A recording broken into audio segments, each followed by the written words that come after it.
Hi, so I'm looking at the Prelude. This is from the Amy B. Grade 2 book, the list day number 3. And looking at the intervals in the third bar, which can be a little bit tricky. So first up, they will sound like this.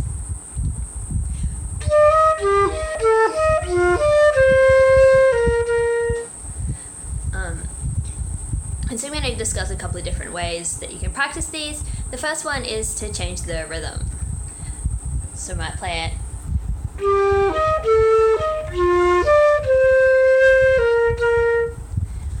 So it's a long, short rhythm. And when you're practicing, particularly intervals like this, and just generally, you always want to make sure that you have a really beautiful tone. That's important on flute. And so after you can get your beautiful tone with a long, short rhythm, you can swap it around.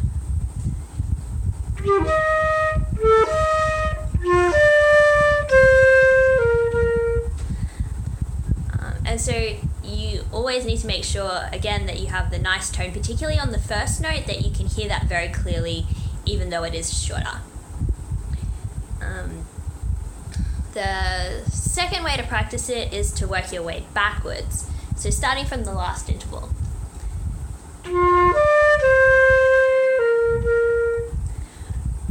And there's a little crescendo, decrescendo there. So you can sort out the notes and then you can focus on adding that in.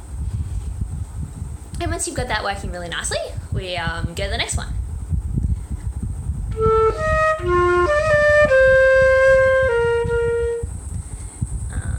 And again, make sure you've got really nice tone.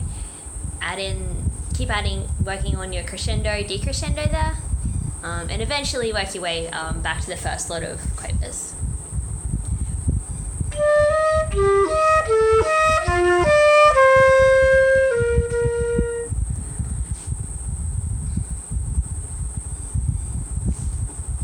And the last method that you can also have a play around with, and it's worth mentioning that you can always play around and work out little exercises of your own.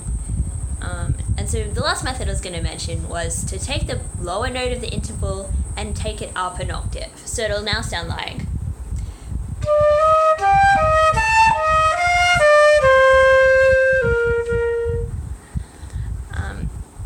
Because that will, you don't have to worry about air there. And so you can do that. And then once that's working really well, you've got all the right fingers, you should be able to relax your embouchure and your air, and the note should just drop down the octave and to have a really nice bottom note there. If you have any other suggestions for how to practice it, let me know in the comments.